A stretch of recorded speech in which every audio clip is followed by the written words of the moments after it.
Andhra Pradesh deputy CM Pawan కళ్యాణ్ను కలవడం సామాన్యులకు అసాధ్యమవుతోందా? పవన్ను కలిస్తేనే తమకు న్యాయం అనుకునే వారికి హై సెక్యూరిటీ శాపంగా మారుతుందా? ఇంతకీ తనపైనే ఆశలు పెట్టుకున్న అభాగ్యుల సమస్యలను జనసేనాని పరిష్కారం చేస్తున్నారా? తాజాగా పవన్ పర్యటనలో జనంపై ఆంక్షలు విధిస్తున్న తీరుపై విమర్శలు వస్తున్నాయా?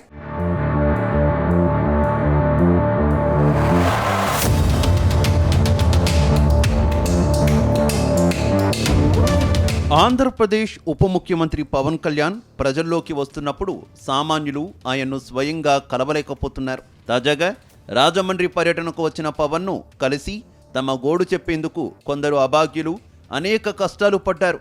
చివరికి పవన్ను కలవలేక నిరాశగా ఇళ్లకు వెళ్లిపోయారు. హై సెక్యూరిటీ ఉన్న కారణంగా సామాన్యులను డిప్యూటీ సీఎం వద్దకు వెళ్లకుండా పోలీసులు అడ్డుకున్నారు. తమ సమస్యలపై ప్లకార్డులు ప్రదర్శించిన వారిని దరిదాపుల్లోకి కూడా రాకుండా దూరంగా తీసుకు వెళ్లిపోయారు. పవన్ పర్యటన సాగిన ప్రాంతమంతా బారికేడ్లు, ట్రాఫిక్ ఆంక్షలు మరింత ఎక్కువయ్యాయని విమర్శలు వినిపిస్తున్నాయి.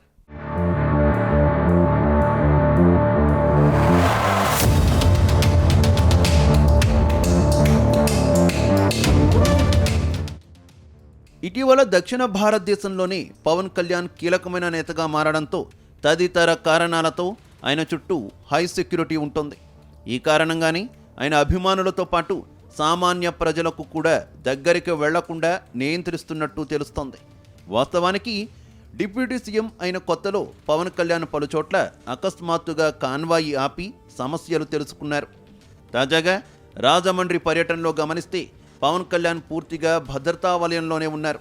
ఈ నేపథ్యంలో పవన్ కళ్యాణ్ను స్వయంగా కలిస్తేనే తమ సమస్య పరిష్కారం అవుతుంది అని నమ్ముతున్న వారి పరిస్థితి ఎలా అనేది ప్రశ్నగా మారింది. అటు ఆయన ప్రాతినిధ్యం వహిస్తున్న పిఠాపురం నియోజకవర్గంలో ఇదే పరిస్థితి ఉంది. జనసేన ఆవిర్భావం నుంచి పనిచేస్తున్న నేతలు కూడా జిల్లా పర్యటనలకు వచ్చినప్పుడు ఆయన్ని కలవలేక రావడం మానేశారు.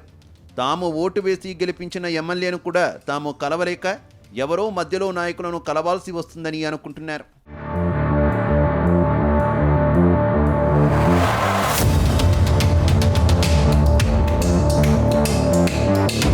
రాజమండ్రి పర్యటన వచ్చినప్పుడు ఓ మైనర్ బాలికల మిస్సింగ్ కేసులో న్యాయం చేయాలని కాకినాడ రూరల్ మండలం కరపకు చెందిన రాజస్థాన్ మార్వడి కుటుంబం చిన్నారులతో సహా ఎయిర్పోర్ట్ వద్దకు వచ్చి వర్షంలో వేచి చూశారు.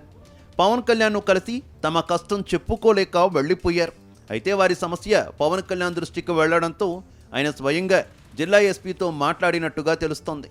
మరో కుటుంబం తమ చిన్నారికి అరుదైన చర్మ వ్యాధి చికిత్స కోసం ప్రభుత్వం నుంచి సహాయం కోసం అభ్యర్థిస్తూ పవన్ని కలవలేక చివరికి మంత్రి దుర్గేష్కు తమ గోడు వెళ్లబోసుకున్నారు. కార్పొరేట్ విద్యాసంస్థ వేధింపులకు తన కుమార్తె ఆత్మహత్య చేసుకోవడంతో న్యాయం కోసం పోరాడుతున్న ఒక కుటుంబం పవన్ కళ్యాణ్ ఎదుట ఫ్లెక్సీ ప్రదర్శించారు. గతంలో ఈ కేసును పరిష్కరించాలని స్వయంగా పవన్ కళ్యాణ్ అంబేద్కర్ కోనసీమ జిల్లా ఎస్పీకి ఆదేశాలు జారీ చేసినా న్యాయం జరగలేదని బాధితులు పోరాడుతున్నారు.